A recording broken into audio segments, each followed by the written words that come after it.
pueblo del Señor. Me es un gran placer, un gran honor volver a estar aquí nuevamente junto con todos ustedes. El día de hoy vamos a continuar con este tema tan importante, tan revelante, que es para nosotros el pueblo del Señor, como lo es los Nefilim, los gigantes, los nefilitas, que bajo el contexto del pueblo griego eran los titanes o los cíclopes, como también le solían titular. Esta sería la parte número 2 de esta enseñanza. Por lo tanto, si tú que me estás escuchando por primera vez, independientemente si eres hombre o mujer, yo te recomendaría y te aconsejaría de todo corazón que obviamente antes que nada vieras la parte número 1, porque si esta es la parte número 2, la lógica te indica o te dicta que obviamente hay algo que le antecede a esta enseñanza. Por lo tanto, si decides conscientemente ver esta parte número 2 de esta enseñanza sobre los gigantes, probablemente no vayas a entender del todo ciertos términos, ciertos textos, ciertas palabras, ciertas terminaciones, porque obviamente te has saltado o brincado algo que era antecesor a esta enseñanza. Muy bien, en la enseñanza pasada, recordemos que vimos o nos quedamos en que los ángeles rebeldes, que en su momento fueron padres de los gigantes, de los Nefilim o de los Nefilitas, están encarcelados en prisiones tenebrosas, sin esperanza alguna. Esto se nos aclara en la carta de Judas, obviamente no Judas el traidor, y también en el libro del profeta Enoc. Este Enoc o el libro del profeta Enoc, recordemos que es el Enoc por parte de la descendencia o del linaje de Sec, el que sustituye a Abel. ¿Okay? Este Enoc es un Enoc setita, no un Enoc cainita.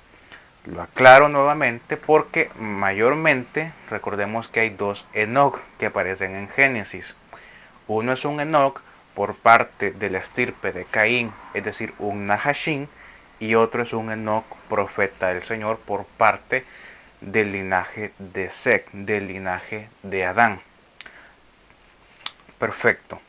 Estos ángeles rebeldes, estos ángeles caídos, o estos vigilantes, como el profeta Enoc setita los titula, están encarcelados hasta el día del Señor, lo que en hebreo se conoce a nivel teológico como Yom Yahweh, es decir, el día de la furia, el día de la ira, el día de la venganza, un día en donde Dios tendrá que venir a esta tierra, pero no va a venir con amor, ni con piedad, ni con clemencia, ni mostrando misericordia. Cuando hablamos de Yom Yahweh, el día de la ira, el día de la furia divina, el día de la venganza, un día tenebroso, según en palabras de los apóstoles, hablamos de un día en donde Dios va a tener que venir a la tierra y juzgar a los hombres y mujeres que estén en dicho planeta, pero va a venir con un estruendo, con un pavor y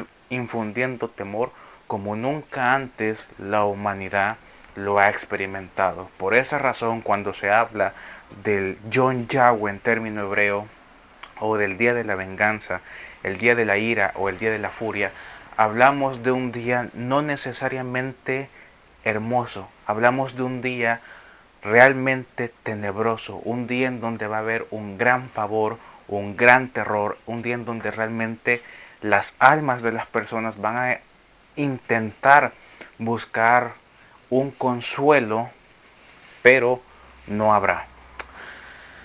Muy bien, aparte de todo lo que hemos visto hasta este día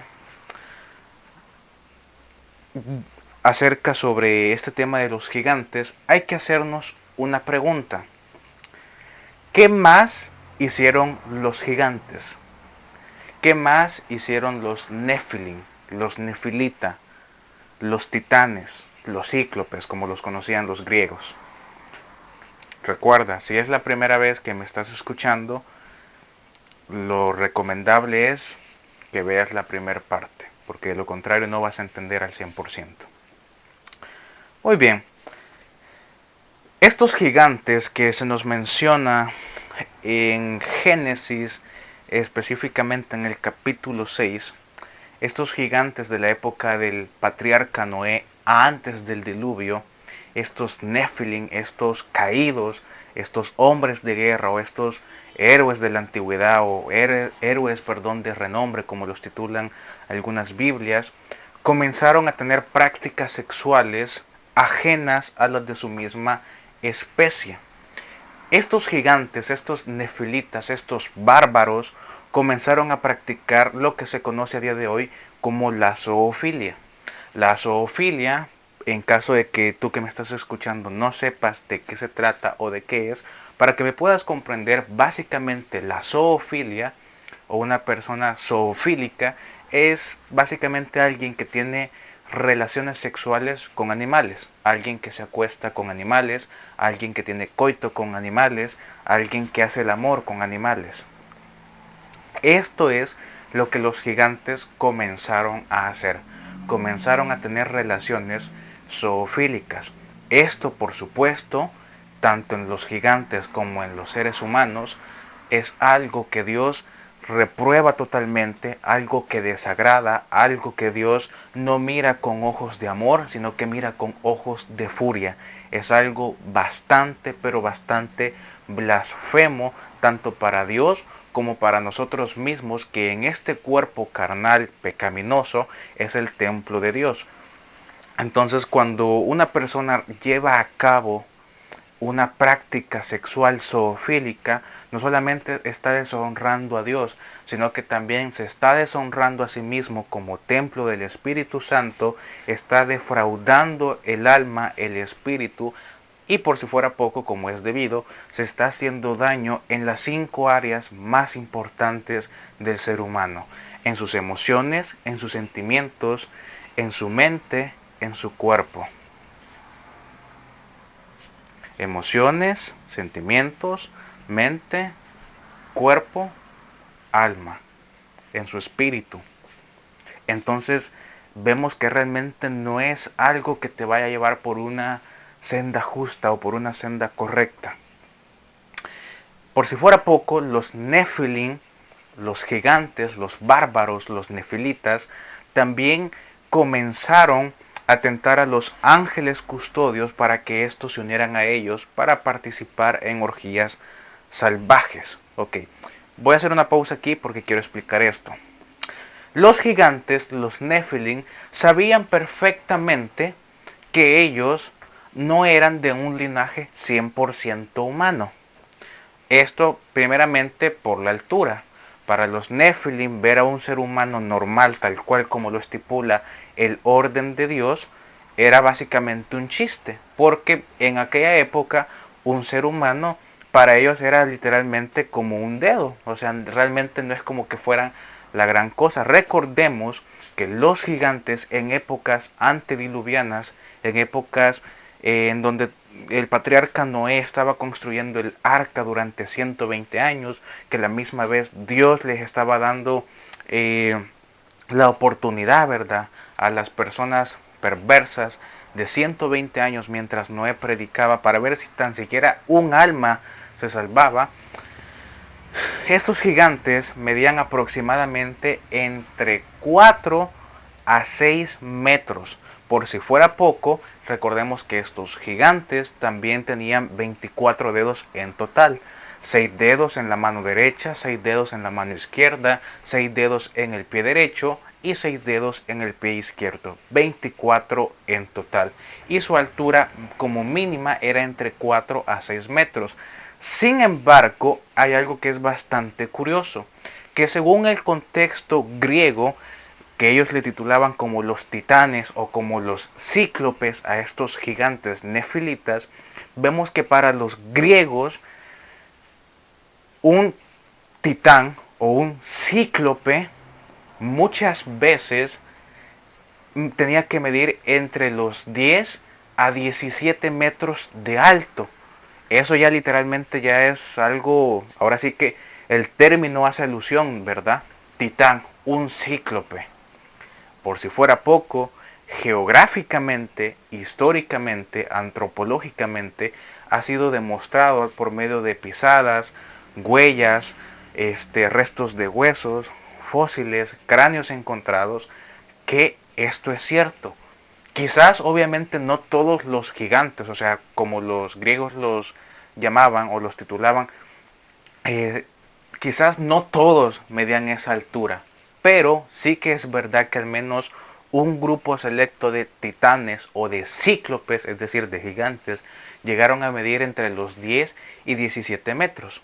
Entonces, estos gigantes sabían perfectamente que no provenían de un linaje humano. Tenían características humanas, pero sabían que provenían de algo más. Sabían perfectamente que sus madres no eran mujeres literalmente santas o puras o que guardaran los estatutos del Señor. Recordemos que estas mujeres que se menciona en el libro del Bereshit, en el libro del Génesis, que se unieron a los ángeles, no eran mujeres consagradas al Señor. Estas mujeres realmente con las cuales los ángeles caídos, ángeles rebeldes o ángeles custodios, como otras traducciones bíblicas los titulan, tomaron mujeres, pero mujeres de la estirpe de Caín. Y se cree, ¿verdad?, a nivel teológico, según muchos pastores, maestros, escatólogos, teólogos, etcétera, grandes expertos eruditos, se cree que estas mujeres fueron tomadas por los ángeles de la ciudad que fundó Caín, esta ciudad que se llamaba al igual que su hijo Enoc. Recordemos que Enoc en épocas antediluvianas significaba o representa a alguien dedicado a o apartado para alguien. En este caso, como Caín provenía del Nahash a nivel genético y de Satanás o de Lucifer, Dios lo reprenda a nivel espiritual, decidió titular la ciudad así, es decir, era una ciudad apartada para Lucifer, dedicada a Lucifer. Y es de esta ciudad en donde necesariamente los ángeles se unen a las mujeres y toman mujeres para sí mismas. Entonces, los gigantes se les ocurre la brillante idea de que si los ángeles pudieron acostarse y tener coito con sus madres, que eran básicamente de una grade, de una comunidad Nahashim, pues ellos también podían tener relaciones sexuales con los ángeles. Imagínense esta barbaridad, esta perversidad. Puede sonar muy fuerte lo que estoy diciendo, pero esta es la realidad. De aquí es como muchos han llegado a creer o a fundamentar que de la unión de un ángel caído, un custodio, un vigilante o un ángel rebelde, cuando tenía sexo con un Nephilim, en este caso, necesariamente con con un gigante femenino, de aquí es donde se cree que de aquí es donde se cree que nacían los titanes o los cíclopes, que medían aproximadamente entre los 10 a 17 metros de altura. Ahora bien, quiero que vayamos por favor al libro de Enoc, capítulo 7, versículos 4 al 6. Enoc, capítulo 7, versículos 4 al 6. Dice así: entonces los gigantes se volvieron contra los humanos para matarlos y devorarlos, y empezaron a pecar contra todos los pájaros del cielo y contra todas las bestias de la tierra, contra los reptiles y contra los peces del mar, y se devoraban los unos la carne de los otros y bebían su sangre. Entonces la tierra acusó a los impíos por todo lo que se había hecho en ella. Cabe aclarar aquí que bajo el contexto que está describiendo en este capítulo 7 el profeta Enoc, y este término que aparece como pecar o un camino pecaminoso según otras traducciones en el verso 5, cuando menciona y empezaron a pecar contra todos los pájaros del cielo y contra todas las bestias de la tierra, contra los reptiles y contra los peces del mar, y se devoraban los unos la carne de los otros y bebían su sangre. La palabra pecar o el término pecar en el contexto del capítulo 7 y más específicamente en el verso 5, no solamente implica la aniquilación o la destrucción o la matanza de diferentes especies que el Señor Dios Todopoderoso, el Gran Shaddai, había hecho, creado, formado y reformado, sino también implica la unión entre ambas razas, es decir, una mezcla genética, una lujuria desenfrenada. De hecho, por si fuera poco, por si usted que me está escuchando, esto que yo le estoy comentando le parece locura, pues bueno, la Biblia también nos habla acerca de esto. Alguien podría decir que es mentira, pero no. La Escritura misma nos habla acerca sobre esta lujuria desenfrenada. Vaya conmigo, por favor, al libro de Génesis capítulo 6, versículo 12. Génesis capítulo 6, versículo 12, el cual dice así: y miró Dios la tierra, y he aquí que estaba corrompida, porque toda carne había corrompido su camino sobre la tierra. Voy a volver a repetirlo. Y miró Dios la tierra, y he aquí que estaba corrompida, porque toda carne había corrompido su camino sobre la tierra. La Escritura dice que la tierra estaba corrompida y que toda carne se había corrompido. Ahora la pregunta es, ¿a qué hace referencia la palabra corrompido o un término corrupto? ¿Qué significaba esta palabra en las épocas antediluvianas? No qué significa actualmente. Recordemos que cuando nosotros estudiamos, profundizamos, escudriñamos la Sagrada Escritura, tenemos que tener en cuenta el contexto en donde la Escritura nos está hablando. Por ejemplo, si alguien viene y me pregunta a mí, ¿qué entiendo yo por corromper? Obviamente voy a dar una respuesta según lo que yo he estudiado, según el contexto geográfico, moral y ético en el cual yo he sido creado en pleno siglo XXI antes de llegar al 2023. Pero el significado que yo le dé a esta palabra de corrupción o corromperse o corrompido o corrompida, obviamente no es el mismo de cuando nos dirigimos a la época del patriarca Noé.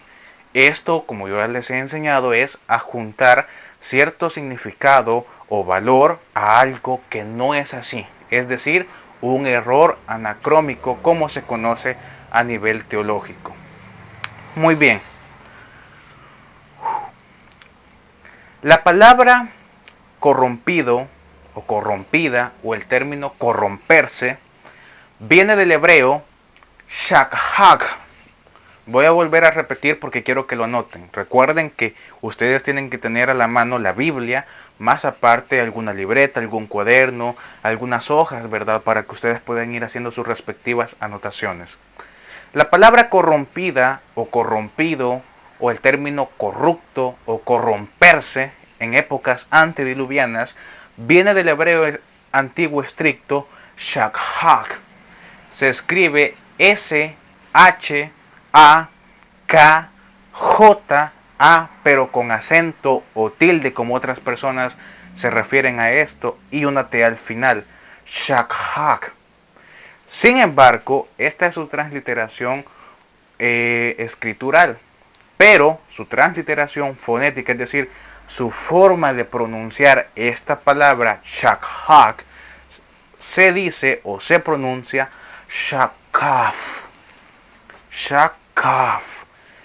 Y da la casualidad de que esto significa en su pronunciación generación o generaciones en ruina total, una generación devastada, una época trastornada, época echada a perder, época arruinada, depravada, generación o generaciones que merodean para causar un mal moral y sexual a otros, generación cuyo propósito es violar a los demás, una época, un tiempo, una generación que está meramente enloquecida.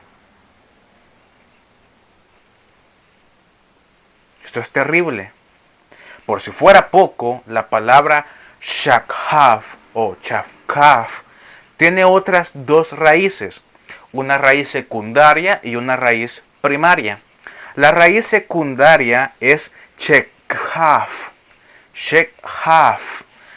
Se escribe S, H, E, K, J, una A con tilde o acento y una T. Shekhaf. Y significa generación o linaje falto del verdadero conocimiento. ¿Cuál es este verdadero conocimiento que se nos viene mencionando desde el principio de la fundación de la humanidad en este planeta Tierra? El verdadero conocimiento del poder de nuestro Señor Dios Todopoderoso, en este caso para nosotros, bendito sea el Señor Jesús, es su palabra, la Santa Escritura o la Biblia como normalmente solemos llamarlo. También significa comunidad o linaje que camina o avanza bajo la sombra del perverso. ¿Quién es este perverso? Lucifer, el diablo, Satanás, el Señor Dios Todopoderoso lo reprenda. En otras palabras, significa una comunidad, un linaje, una congregación, una grey que camina o avanza bajo la sombra de Lucifer. El Señor lo reprenda. Ahora bien, la raíz primaria, no la raíz secundaria, porque la raíz secundaria la acabamos de ver, que es shekhaf, pero la raíz primaria es shakhaf. Se escribe básicamente igual que la primera palabra, con la única diferencia que en este sentido, esta raíz primaria lleva el acento o la tilde en la primera letra A y no en la última. Es decir, que se escribe S, H, A con tilde u acento, una K, una J, una A y una T al final. Shakhaf. Y esto significa comunidad o congregación que es arrojada al abismo, comunidad o pueblo corrupto que constantemente cavan su propio hoyo y su sepultura será meramente indigna y faltante de todo honor. Así se encontraba literalmente la tierra antes del diluvio. Por esta razón es que Dios decide aniquilar sin piedad alguna. Bueno, de hecho lo que yo estoy diciendo realmente es incluso mentira, porque realmente Dios no es como que no tuviera piedad, porque realmente si Dios, o sea, si es cierto que Dios ya tenía pensado destruir la tierra mediante un diluvio, sin embargo, sí muestra piedad, amor, misericordia, benevolencia, porque recordemos que manda a la misma vez que le da la instrucción a Noé de formar, ¿verdad?, el arca en donde iba a caber él, sus hijos, Sem, Cam y Jafet, la esposa de Noé y las respectivas esposas de sus hijos, junto con todos los animales de pareja, es decir, un macho y una hembra, que Jehová Dios le había ordenado a Noé, a la misma vez lo manda a predicar durante 120 años. No durante un año, ni 5, ni 10, ni 20, sino que durante 120 años, es decir, 120 años de oportunidad para una generación corrupta. Y aún así, ni siquiera uno tan solo se salvó. El apóstol Pablo menciona esto también en el Nuevo Testamento cuando dice que en la nueva generación no hay ni siquiera un tan solo justo. Imagínate qué tan grave es nuestra situación, qué tan grave es este cuerpo, esta carne pecaminosa que nosotros portamos, que en todo el mundo no hay ni siquiera un tan solo hombre o una tan sola mujer que pueda ser capaz de ser justa mediante la ley o justo mediante la ley. Por esa razón es que Dios, en su infinita armonía, amor y piedad, tiene que mandar a su Hijo amado Jesucristo a morir por nosotros en la cruz, para que nosotros así podamos ser incluidos como un pueblo gentil mediante la gracia.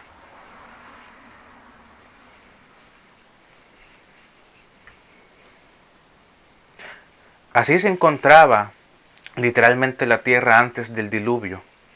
Y es por esa razón que Dios decide aniquilar a todo ser vivo, a excepción obviamente de Noé, su esposa, sus hijos y las respectivas esposas de sus hijos, junto con todos los animales que viajaban dentro del arca.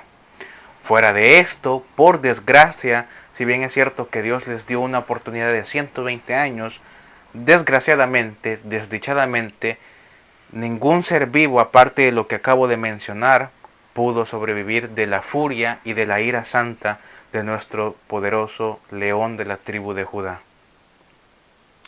Ahora bien, teniendo en cuenta lo que significa la palabra corrompido o corrompida o el término corrupto, corromperse en hebreo, junto con su raíz secundaria y primaria que se las acabo de mencionar, deseo hacerles una pregunta. Amado rebaño, amado pueblo del Señor, ¿no es así como nos encontramos hoy en día? ¿No es así como la gente mundana, pagana y por si fuera poco, desgraciadamente, incluso la gente que dice ser cristiana, que dice amar al Señor, que dice temer a Jehová, que dice que sus caminos son rectos y llenos de justicia, no es así como muchos creyentes junto con el pueblo pagano o mundano se comportan en la actualidad? ¿No es así como en la época actual en la que vivimos muchos dentro de una congregación o dentro de una iglesia suelen comportarse? Hermano, la época en la cual estamos viviendo es dura. Vivimos en una época, perdón la expresión, pero vivimos en una época tan malditamente vulgar, en donde todo lo malo es normal. En esta época es normal que forniques con otro hombre o con otra mujer. Es normal que mientas. Es normal que no tengas amor por tu esposo o por tu esposa o por tu novio o por tu novia. Es bastante normal que a los 18 años tú ya no tienes que ser virgen, ya no tienes que llegar virgen al matrimonio. Tanto para el hombre como para la mujer. Es bastante normal que si estás en una relación y en el caso de tu hombre que me estás escuchando, tu mujer ya no te atiende, pues es normal que le pongas los cuernos, es normal que le seas infiel. Es normal la corrupción a día de hoy. Es normal, sobre todo, la inmoralidad sexual, la perversión sexual, la impureza sexual, la pornografía, la masturbación, todo lo que tenga que ver con el área sexual. Pareciese que nosotros nos estamos dirigiendo a una edad, a una época o a una era tan perversa. Y por eso el Señor Jesucristo dijo, así como en los días de Noé, así será la venida del Hijo del Hombre. Y el apóstol Pablo dice acerca del rapto que en un abrir y cerrar de ojos desapareceremos de esta tierra. Pero hermano, por favor, cuídate del pecado, porque la época en donde estamos no es una época santa, no es una época en donde haya una gran moral que podamos decir. No es una era, no es una época, no es una generación en donde abunde la inteligencia, porque desgraciadamente hasta eso hemos perdido. Aunque se supone, ¿verdad? Supuestamente somos una raza evolucionada. Da la casualidad que hace 1000 años cualquiera de los filósofos, cualquier griego, romano, judío, independientemente de la forma de pensamiento que tú quieras mencionarme, estos hombres, incluso los ateos, nos derrotarían en argumentación verbal, en inteligencia, en habilidades, en actitudes, en morales, en ética. No digo que todos, obviamente. Porque alguien puede decir, no, pero es que hermano, todo el tiempo ha habido fornicación, todo el tiempo ha existido el pecado. ¿Y sabes qué? Es cierto, te doy la razón. Es más claro que desde que Adán y Eva cayeron en el huerto del Edén, desde ahí el pecado pasó a cada uno de nosotros. Sin embargo, en esta época pareciese que el pecado ya es algo como bueno. En aquel tiempo, ¿verdad? En aquel tiempo, Dios esperó 1196 años a juzgar la tierra. Y por si fuera poco, aparte de estos 1196 años, que es el tiempo en donde habitaron los gigantes, los Nephilim, todavía Dios se apiada y les da otros 120 añitos más para ver si tan siquiera algún hombre o una mujer perversa lograba arrepentirse. Hoy ya estamos a casi nada, para el tiempo en el cual yo estoy grabando esta enseñanza, estamos a casi nada de llegar al 2023. Y es una gran tristeza que muchos siguen avanzando bajo la sombra de Satanás. Tú decides si creer en esta enseñanza o bien rechazarla por completo. En ambos casos, como es obvio, habrán consecuencias. Te lo dejo a ti de tarea. No me asombro de lo podrido que está esta época, porque es algo que está profetizado. Y la palabra de Dios se ha cumplido, se está cumpliendo y se ha de cumplir. Porque recordemos, todo en esta tierra va a pasar. Todo. Excepto una cosa, la palabra santa del Señor. Ahora bien, ¿por qué comenzó toda esta corrupción? ¿Por qué comenzó toda esta corrupción antediluviana? Toda esta corrupción comenzó porque Lucifer o Satanás o el diablo, como gustes llamarlo, el Señor lo reprenda, a toda costa tenía que evitar que la genética del hombre y que la genética de la mujer, quiero que me pongas atención, y esto quiero que por favor, si te es posible, vayas anotándolo. Toda esta corrupción antediluviana comenzó, pero tenía un propósito. ¿Tú te acuerdas cuando nació, verdad, nuestro Mesías, Jesús de Nazaret? ¿Tú recuerdas que en esa época gobernaba o reinaba o tenía el poder, como gustes titularlo, Herodes? Y tú recuerdas perfectamente que cuando Herodes se da cuenta que el gran Mesías de Israel iba a nacer, manda aniquilar a todos los niños, obviamente con un propósito, con el propósito de que el Mesías no se desarrollara. Pues en la época antediluviana fue lo mismo. Toda esta corrupción genética y toda esta depravación, esta perversidad, este desvío en contra de nuestra propia naturaleza, comenzó porque Satanás, el Señor lo reprenda, a toda costa tenía que evitar que la genética del hombre y que la genética de la mujer fuera pura y limpia.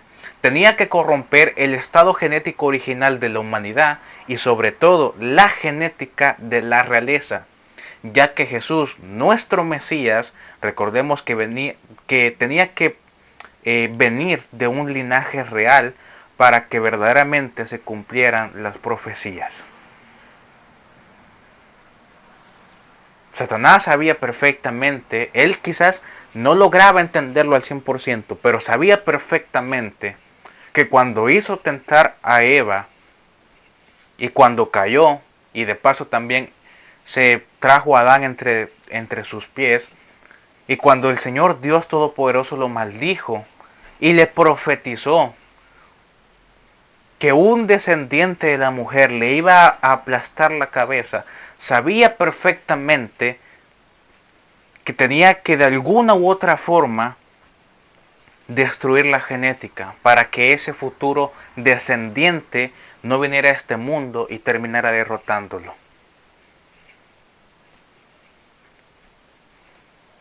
A pesar de todo, Dios no se quedó de brazos cruzados y dio un castigo bastante enorme a los gigantes, a los Nephilim, a los nefilitas, a los cíclopes, a los titanes como los conocen los griegos. Vaya conmigo por favor al libro del profeta Enoc en el capítulo 10, en los versos 9 al 16. Libro de Enoc, capítulo 10, versículos 9 al versículo 16. Y dice así: Y el Señor dijo a Gabriel: procede contra los bastardos y reprobos, hijos de la fornicación. Haz desaparecer a los hijos de los guardianes de entre los humanos, y hazlos entrar en una guerra de destrucción, pues no habrá para ellos muchos días. Ninguna petición en su favor será concedida, pues esperan vivir una vida eterna, y cada uno de ellos vivirá 500 años. ¿Cuánto tenía que vivir un gigante? 500 años, no más. Y a Miguel le dijo el Señor: ve y anuncia a Semmiasa y a todos sus cómplices que se unieron con mujeres y se contaminaron con ellas en su impureza, que sus hijos perecerán y ellos verán la destrucción de sus seres queridos. Encadénalos durante 70 generaciones en los valles de la tierra hasta el gran día de su juicio. ¿Hasta cuándo? Hasta el Yom Yahweh, hasta el día de la ira del Señor. En esos días se les llevará al abismo de fuego, a los tormentos y al encierro en la prisión eterna. Todo el que sea condenado estará perdido de ahí en adelante, y será encadenado con ellos hasta la destrucción de su generación. Y en la época del juicio que yo juzgaré, perecerán por todas las generaciones. Destruye todos los espíritus de los bastardos y de los hijos de los guardianes, porque han hecho obrar mal a los humanos. Destruye la opresión de la faz de la tierra. Haz perecer toda obra de impiedad, y haz que aparezca la planta de justicia. Ella será una bendición, y las obras de los justos serán sembradas en alegría para siempre. El Señor ama la justicia. El Señor ama a los que practican la justicia, a los justos y a las justas. El Señor no ama al perverso. El Señor no ama a aquel que comete algún pecado o varios pecados y se regocija en ellos. El Señor lo que ama es que alguien, un creyente, un justo o una justa, peque, pero tras ese pecado se arrepienta, que su alma se estruja, que llore, que vuelva al redil, que vuelva otra vez al rebaño, que vuelva a buscar del Señor.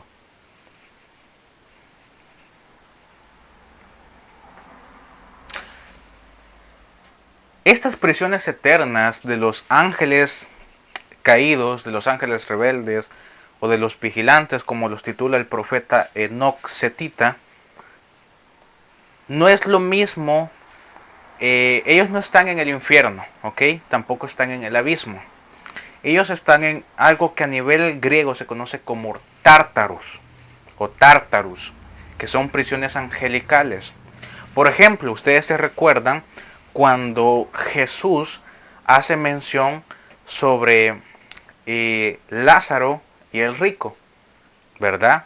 Recordemos que, bueno, para parafrasearlo rápidamente, recordemos que ambos mueren, tanto Lázaro como el hombre rico. Y el hombre rico es puesto en el infierno. Sin embargo, Lázaro es puesto en el seno de Abraham, en donde antiguamente todos los hombres justos y mujeres justas iban a dar. Y recordemos que el hombre rico le dice a Abraham: Padre Abraham, envía a Lázaro para que remoje aunque sea la punta de mi lengua, porque mucho es mi castigo y mi sufrimiento. ¿Y qué le dice Abraham? No sé si algunos de ustedes se recuerdan.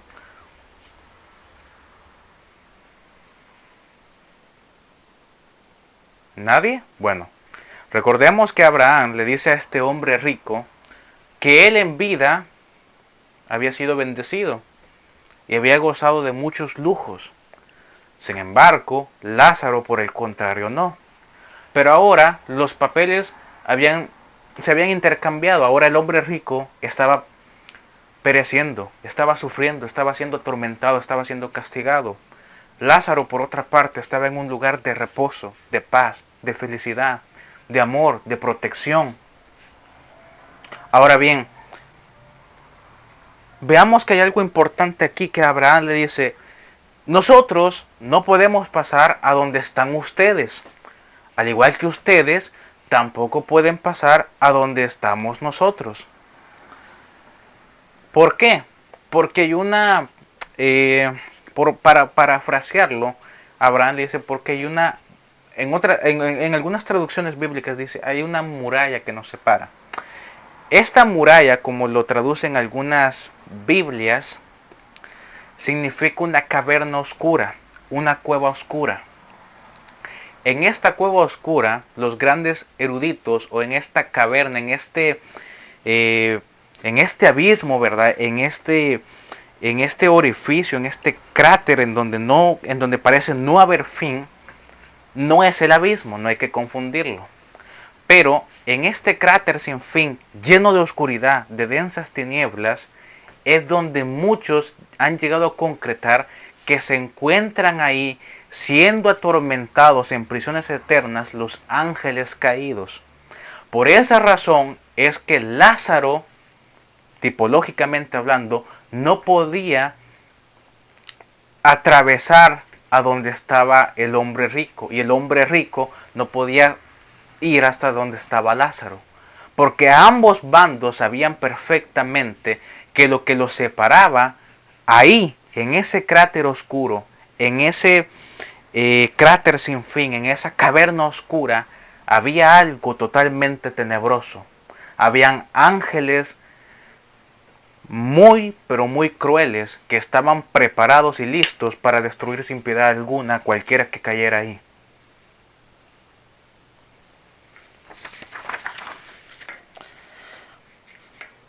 Muy bien.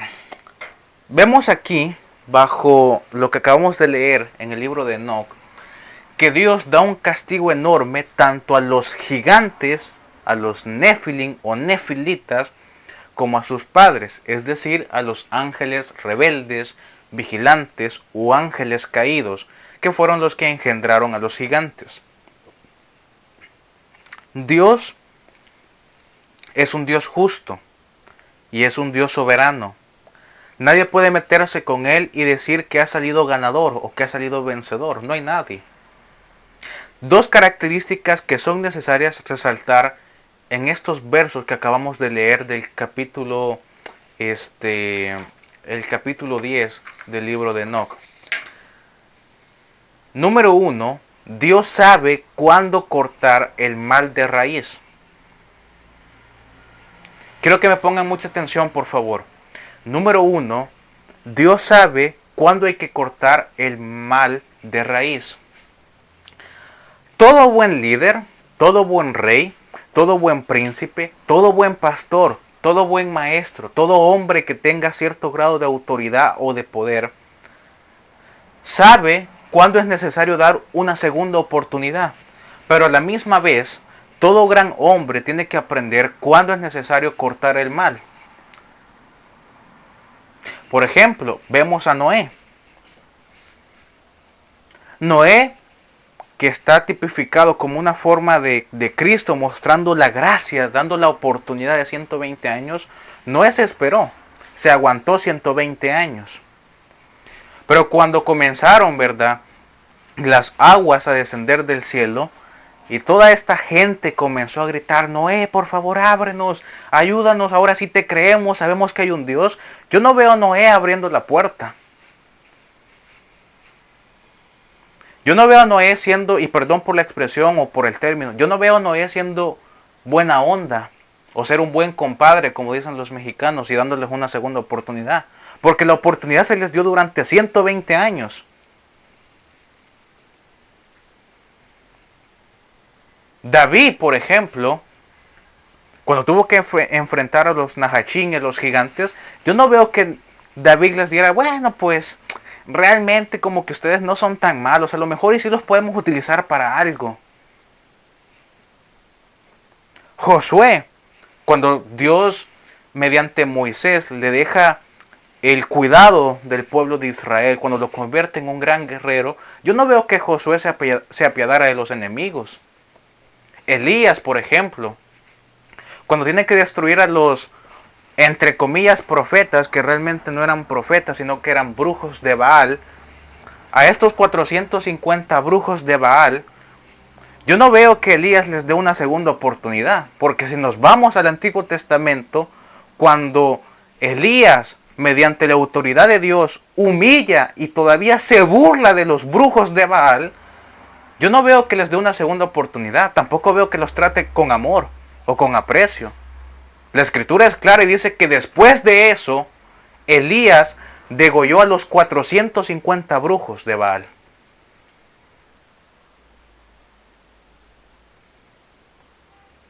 Pedro, cuando se encontró con Simón el mago, no veo que lo haya tratado así como, ay, ¿qué onda? Chévere, nos hacemos amigos. Lo exhortó. Y ya vemos cuáles fueron las consecuencias, ¿no?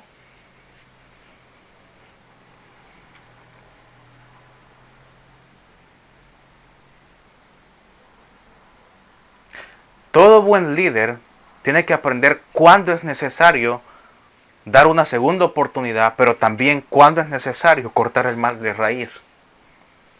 Esa es una ley bastante clara en nosotros los seres humanos, al igual que la ley de la supervivencia.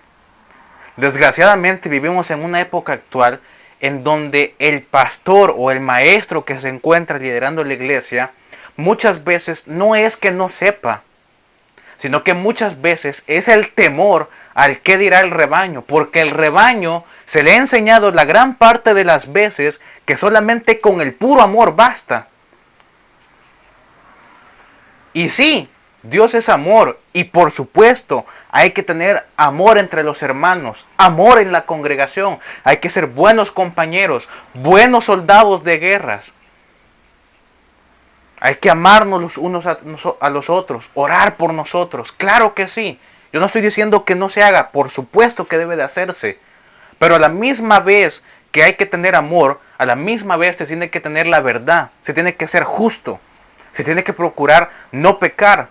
Porque la Biblia nos dice, sean santos porque yo soy santo. En ningún momento la Escritura dice, hagan lo que a ustedes se les dé la gana y yo los voy a perdonar constantemente.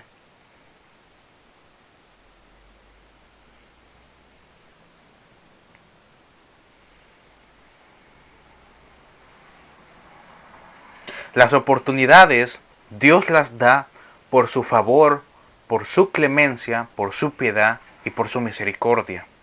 A lo largo de las escrituras vemos que Dios y los hombres que Él escoge no daban oportunidades 24/7. Noé, Moisés, Pedro, Pablo, Juan el apóstol, Juan el bautista, Elías, Habacuc, Josué, el rey David, el rey Salomón, Sansón, Jesucristo, Isaías, Daniel, Jeremías, Malaquías, Nehemías, Samuel. No veo que estos hombres se la pasaran dando oportunidades a lo fácil todos los días. Perdonaban cuando era necesario, pero también sabían que tenían que tratar a sus enemigos como era necesario, porque el rey Salomón también habló sobre esto. Trátese al justo como debe de ser tratado un justo, y al injusto con injusticia, porque en qué momento se debe tratar al justo con injusticia y al injusto con justicia.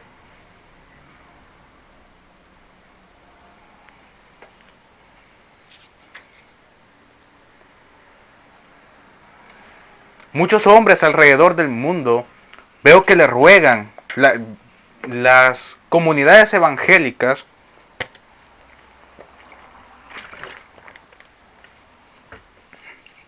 veo que en muchas partes del mundo cómo piden, cómo ruegan al Señor para que les provea de un buen guía, de un buen líder, de un buen pastor o de un buen maestro.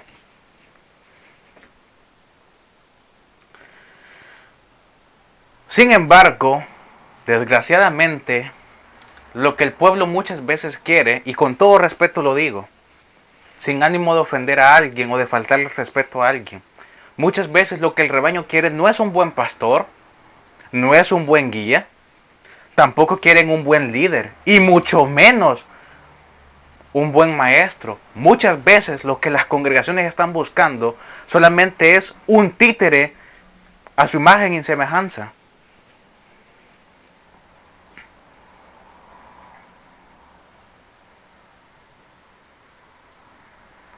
Se tiene conocido que el pastor tiene que ser un hombre fuerte, un buen guía, un buen líder, y que a la misma vez tiene que odiar el pecado.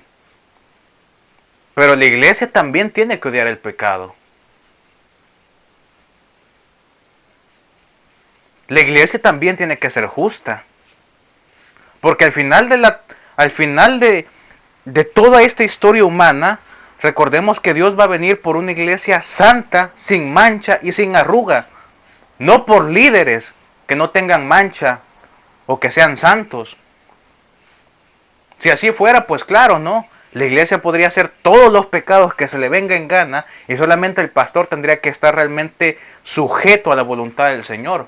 Pero no es así, sino que es todo el rebaño, todas las ovejas, tanto el pastor como las ovejas.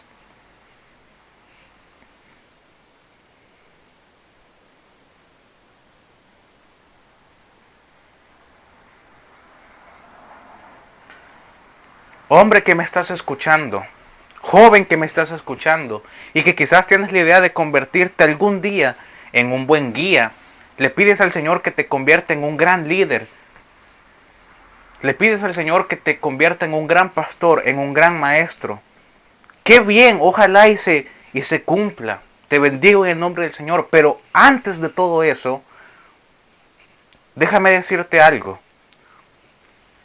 Si no vas a estar dispuesto a odiar al pecado, a enseñar la verdad, a impartir la sana doctrina, si no vas a desenmascarar a todo falso profeta o falso pastor, falsos apóstoles como le titulan el día de hoy,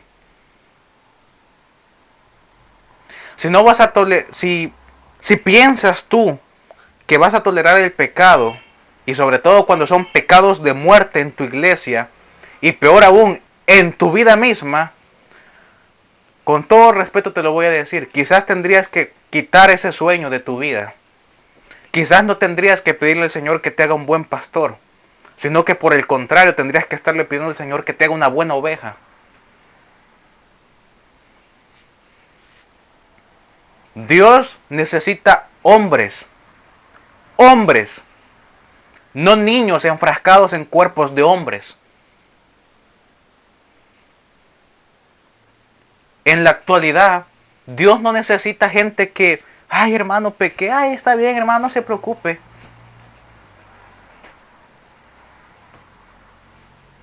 Dios necesita hombres que amen al rebaño. Y por ese mismo amor que muchas veces uno como guía, como líder, como pastor o como maestro le tiene el rebaño, a la misma vez por ese amor se tienen que proteger a las ovejas con toda autoridad. Se deben de ser hombres feroces con la mala doctrina. Tienen que destruir sin piedad alguna todo intento de engaño en la congregación. Deben de ser pacifistas, en ningún momento inofensivos. Todo líder que tolera el desorden con tal de evitar la guerra, tiene primeramente el desorden y luego la guerra que tanto anhelaba evitar.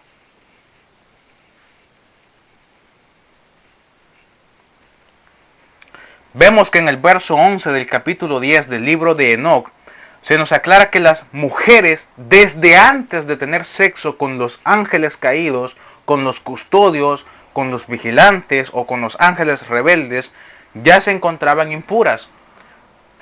Esta impureza se debe a que venían del extirpe de Caín, el Nahashín, provenían de la ciudad llamada Enoc, que Caín había fundado, una ciudad altamente dedicada al maligno. Estas mujeres, que se unen a los ángeles, portaban dentro de sí la genética maldita del Nahash. ¿Qué les ocurrió entonces a los gigantes, a los titanes, a los cíclopes, a los nefilim, a los nefilitas después del diluvio?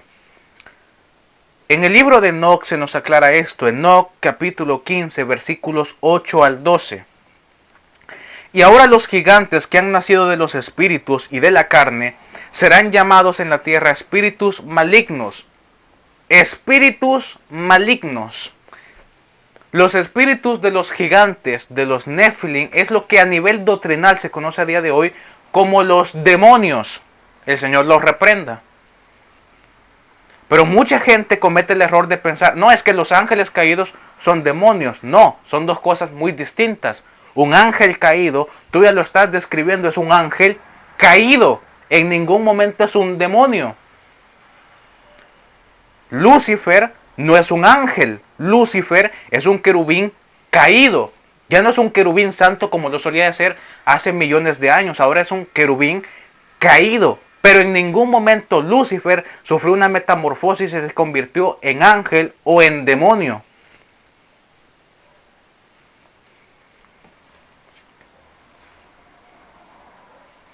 Los espíritus malos proceden de sus cuerpos, porque han nacido humanos y de los santos guardianes es su comienzo y origen primordial. Estarán los espíritus malos sobre la tierra y serán llamados espíritus malos. Los espíritus del cielo tienen su casa en el cielo y los espíritus de la tierra que fueron engendrados sobre la tierra tienen su casa en ella. Y los espíritus de los gigantes, de los Nephilim, que afligen, oprimen, invaden, combaten y destruyen sobre la tierra y causan penalidades, aunque no comen, tienen hambre y sed y causan daños, estos espíritus se levantarán contra los hijos de los hombres y contra las mujeres, porque de ellos proceden.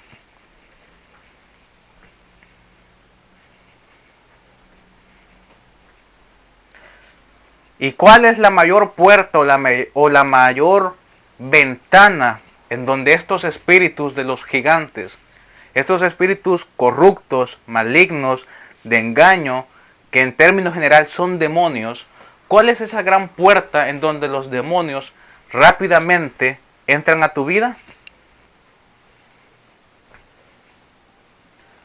Simple y sencillamente, no hay una mayor puerta o una mayor ventana de oportunidad para que no para que un demonio, sino para que centenares de demonios entren a tu vida, es por medio de algún pecado o varios pecados que esté directamente relacionado al área sexual.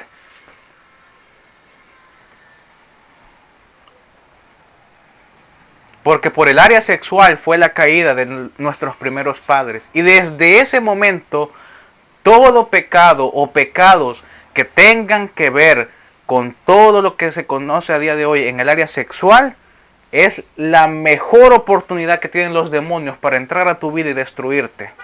Ya sea pornografía, fornicación, masturbación, orgasmos repetidos, ya sea a través de relaciones zoofílicas, ya sea que te acuestes con un perro, con una vaca, con un caballo, con un toro, que tengas sexo con aves, con peces, con serpientes, ya sea a través de la perversión sexual, de la inmoralidad sexual, de la corrupción sexual, ya sea que a día de hoy te gustan las mujeres, pero el día de mañana te gustan los hombres, luego los travestis, y luego ya no sabes si eres hombre, si eres mujer, si eres género fluctuante, género fluido, a lo mejor eres un perro, ¿verdad? Atrapado en cuerpo de hombre, ahorita eres hombre, pero de aquí en 5 horas te conviertes en Optimus Prime.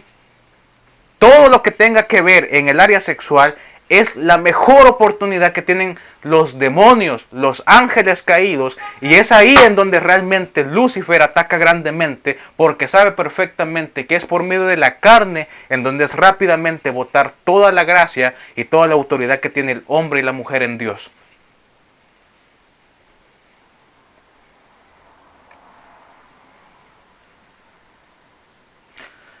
Los espíritus de los gigantes desde aquel entonces quedaron en la tierra. Estos espíritus malignos es lo que popularmente conocemos como demonios.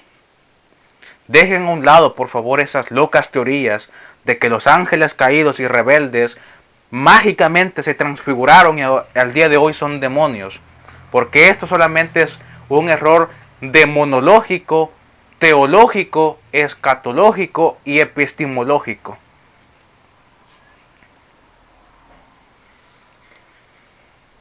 Se narra un final bastante parecido en el libro de los jubileos, ya que tanto en el libro de Enoc, así como en el libro de los jubileos, se habla acerca del final que tuvieron los gigantes. los titanes, los cíclopes, los nefilim, los nefilitas. Jubileos capítulo 5 versículos 6 al 12. Se enojó sobremanera con los ángeles que había enviado a la tierra, despojándolos de todo su poder, y nos ordenó atarlos en los abismos de la tierra, donde están presos y abandonados. Y contra sus hijos, es decir, contra los gigantes, emanó sentencia de herirlos con espada y hacerlos desaparecer debajo del cielo. Dijo: no permanecerá mi espíritu sobre los hombres eternamente, pues carne son, sean sus días 120 años. Y envió entre ellos su espada para que se matasen los unos a los otros. Este comenzó a matar a aquel, hasta que todos cayeron por la espada y desaparecieron de la tierra, a la vista de sus padres, quienes fueron encarcelados luego en los abismos de la tierra hasta el gran día del juicio, para que sea firme la sentencia contra todos los que corrompieron su conducta y sus acciones ante el Señor. A todos los barrió de su lugar, y no quedó uno de ellos a quien no condenara por su maldad. Hizo para toda su obra una nueva y justa creación, para que no prevaricaran nunca y fueran justos cada uno en su especie por siempre. Una característica de los gigantes, quizás no todos, pero muy probablemente gran número de ellos, es que contaban con 24 dedos, como lo dije al principio. 24 dedos en total, 6 dedos en la mano derecha, 6 dedos en la mano izquierda, 6 dedos en el pie derecho y 6 dedos en el pie izquierdo. Vaya conmigo, por favor, al libro de Primero de Crónicas en el capítulo 20, verso 6. Recuerdes, primero, no Primera de Crónicas, porque no es una carta, es un libro. Primero de Crónicas, capítulo 20, verso 6. Voy a leerlo según la traducción de la Biblia Jubileos 2000. Y dice así: y volvió a haber guerra en Gag, donde hubo un hombre de gran estatura, el cual tenía 6 dedos en sus pies y 6 dedos en sus manos, en total 24, y también era hijo del gigante. Este gigante que nos está mencionando el libro de Primero de Crónicas, es un anacita o un anaquín o un anaquita, es decir, un descendiente lejano de Anac, un gigante. Esto se confirma en el libro segundo de Samuel. Vaya conmigo, por favor, al libro segundo de Samuel. Segundo de Samuel, en el capítulo 21, verso 20, y lo voy a leer también bajo la traducción de la Biblia Jubileo 2000, dice así: después hubo otra guerra en Gag, donde hubo un varón de grande altura, el cual tenía 12 dedos en las manos y otros 12 dedos en los pies, 24 en todos, y también era de los hijos del gigante Anac. Aquí se menciona que este hombre era uno de los tantos hijos del gigante. No se especifica cuántos hijos eran en total. Este hombre de gran estatura que se mencionó tanto en Crónicas, al igual que en este segundo libro de Samuel, no es nada más y nada menos que uno de los gigantes que, al igual que Goliat, desafiaron a Israel, y Jonatán, hermano del rey David, lo termina matando, de acuerdo al relato que se nos menciona en el libro de Segundo de Samuel, en el capítulo 21, verso 21. Este gigante que se menciona aquí, que es donde hubo otra guerra en Gag, muy probablemente fue un hermano menor o mayor de Goliat, a quien el rey David le cortó la cabeza. Por otra parte, sí se menciona literalmente al hermano de Goliat y también al hombre que lo mató. Ahora bien, recordemos que Goliat no es como que necesariamente tuviera un solo hermano. Primero de Crónicas, capítulo 20, verso 5. Primero de Crónicas, capítulo 20, verso 5. Voy a leerlo según la Biblia hebrea Esturgantensia, la cual dice así: volvió a levantarse guerra contra los filisteos, y el Hanán Beit Yair mató a Lonmi, hermano de Goliat Geteo, el asta de cuya lanza era como un rodillo de telar. Vemos entonces que realmente enfrentarse contra un gigante no era algo fácil, hermanos. Y ojo, porque recordemos que estos gigantes que estoy poniendo de ejemplo eran gigantes de entre los 4 a 6 metros. No eran gigantes así como los que se menciona en la cultura, en las historias y en la mitología griega. Que como ya les mencioné, está demostrado que sí, muy probablemente hubo un grupo selecto de titanes o de cíclopes que medían entre los 10 a 17 metros de altura. Si enfrentarse contra un tipo de 4 a 6 metros ya parece locura, a lo mejor contra uno de 10 a 17 metros, no creo yo que algún arma humana, algún cuchillo, una espada o una lanza le fuera a hacer algo. Aparte de cosquillas, obviamente. Muy bien, vamos a dejar esta enseñanza hasta aquí por este día. Obviamente no se ha terminado, todavía falta una tercera parte. La tercera parte la veremos en la próxima semana. Ha sido un gran honor, un gran placer compartirles este conocimiento que el Señor Dios Todopoderoso me ha provisto para compartirlos con ustedes, amado pueblo del Señor. Gracias por estar al pendiente de estas enseñanzas, compartanlas, ¿verdad? Comenten, yo leo sus comentarios. Dios los bendiga grandemente, saludos cordiales. Nos vemos en la próxima. Dios los bendiga grandemente.